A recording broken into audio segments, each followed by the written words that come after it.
औरंगजेबाच्या कबरी विरोधात पुण्यामध्ये विश्व हिंदू परिषद आणि बजरंग दल आक्रमक झाल्याचं पाहायला मिळत आहे।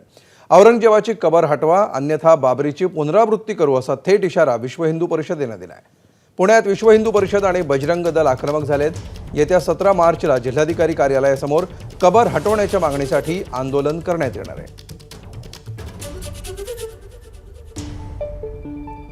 17 मार्चला हे आंदोलन होणार आहे। पुण्यामध्ये विश्व हिंदू परिषदेने ही भूमिका घेतलेली आहे। कबरी विरोधात बजरंग दल आणि विश्व हिंदू परिषद या दोन्ही संघटना आक्रमक झालेल्या आहेत आणि औरंगजेबाची कबर हटवा अन्यथा बाबरी मशिदीच्या प्रकरणाची पुनरावृत्ती होईल असा इशारा देण्यात आला आहे। औरंग्याची कबर जी महाराष्ट्रातच नव्हे तर भारतात कुठेही ठेवू नये यासाठी ही मागणी असणार आहे।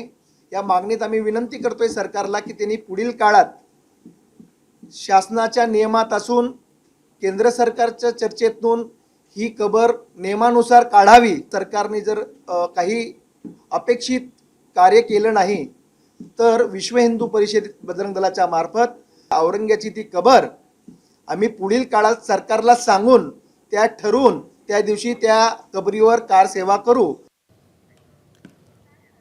तर औरंगजेबाच्या कबरीबाबत राजकीय नेत्यांनी प्रतिक्रिया दिली आहे। नेमकं ते काय म्हणालेत पाहूया। कबर तिथे असावी की नाही याविषयीची जी भूमिका आहे ती इतर कोणीतरी सांगितली म्हणून मी सांगणं ही प्रतिक्रियावादी भूमिका होते।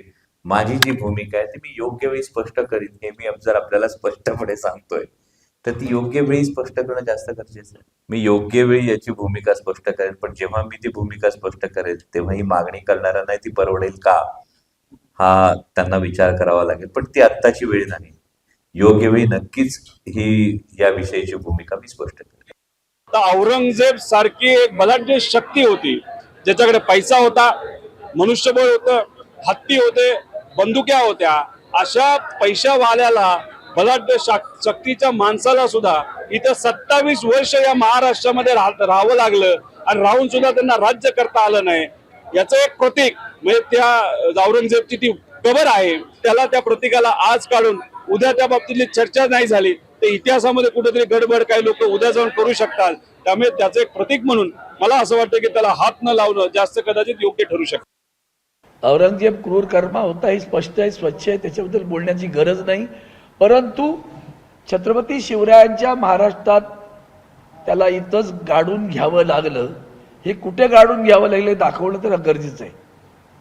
नाही तर ते तुम्ही काढूनच टाकता औरंगजेब कुठे गाडला गेला माहिती नाही, तो या महाराष्ट्रातच गाडला गेला हे आवश्यक आहे। फक्त त्याचं ग्लॅमरायझेशन करण्याचा जो प्रयत्न होतो तो अतिशय निषेधार्ह आहे। तर यावर संजय शिरसाट काय म्हणालेत पाहूया। नाही, आमची तर भूमिका, पक्षाची भूमिका हीच आहे की औरंगजेबची कबर इथं नको आहे। कशासाठी पाहिजे तो त्रास आम्हाला, कशाला पाहिजे? एक राजा तिकडनं येतोय काय, इथलच्या हिंदूंचे मंदिरं पाडतोय काय, महिलांवर बलात्कार करतोय काय, अनेक लोकांना छेडतोय काय।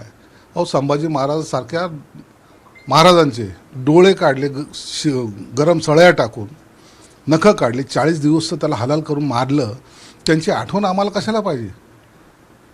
कशासाठी पाहिजे ते औरंगजेब इथं तुम्हाला? म्हणून ती कबर काढावी। एबीपी माझा, उघडा डोळे बघा नीट।